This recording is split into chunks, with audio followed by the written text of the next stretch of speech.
Hey, so today, well, first of all, I want to say thanks to Adam for getting this thing all hooked up because it turned out really nice, and gonna have a lot of fun with that.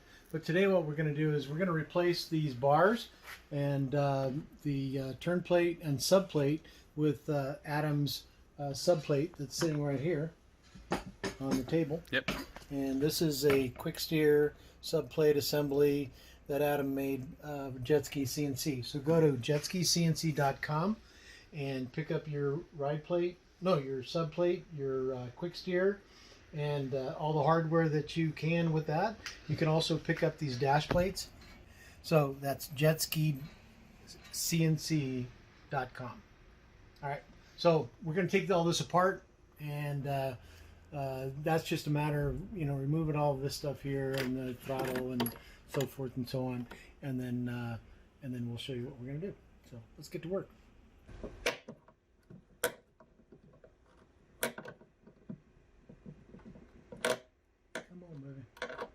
So we got the finger throttle off and the start-stop switch off. Those are all pretty simple. Just to remove the cotter pin, and we'll undo the bolt and start taking out the subplate and steering assembly here.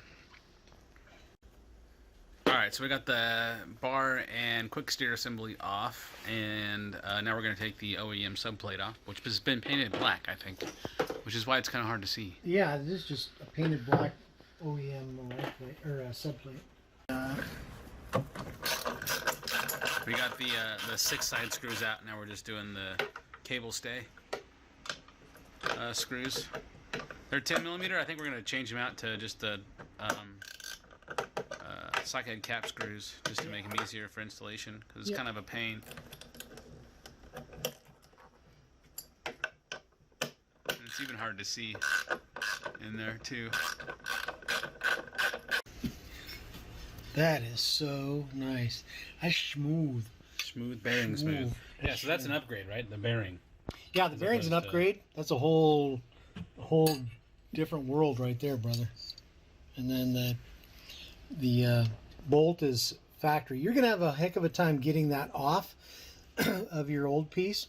So try not to destroy it when you're taking it off, because when they're mounted in the OEM subplates, they're like super glued in there or welded or whatever. But I had a spare one. We put it in here, and we're good to go. So we're choosing the second option there. Yeah. For the did you tighten that? Steering mount. Sure did, and it's Loctited in. All right, cool. Okay, so we're going to install this whole assembly right inside. We pre-assembled this whole thing, and then we're going to take the long screws that are supplied with the kit, line them up.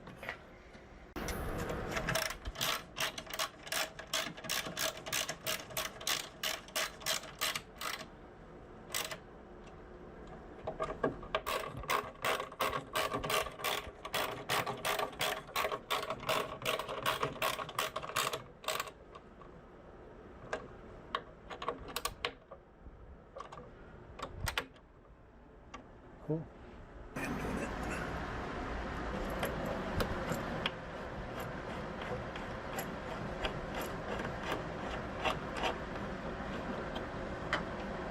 Cool.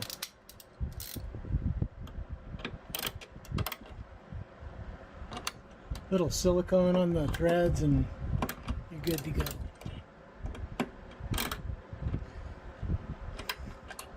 Okay, so we got most everything installed. I'm going to put this back up in here in a minute, but I wanted to point out that when you do put your new steering plate and subplate in, depending on the configuration you put it in, you may have to adjust the depth of thread in this steering cable, both on the front and on the pump end.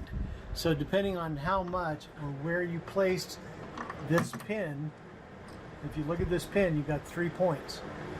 So we put it on the middle point, and that's pretty quick, faster than the old school speed ones, but not really fast. So we put it in the middle one, and then we use the stock couplers. So these are just spring couplers. But what we'll do is, and what we have done is adjust these so that the center of this, when this steering bars are centered up, that the pump is also centered up. So when you turn right, it'll go right. When you turn left, it'll go left. And you've got stop to stop all the way. Boom, boom. Middle, pump is in the middle, going left, going right, or my other left and my other right, and you're good to go. So I'm going to install this and then we're done. Thanks for watching. Don't forget, order your parts at JetSkiCNC.com.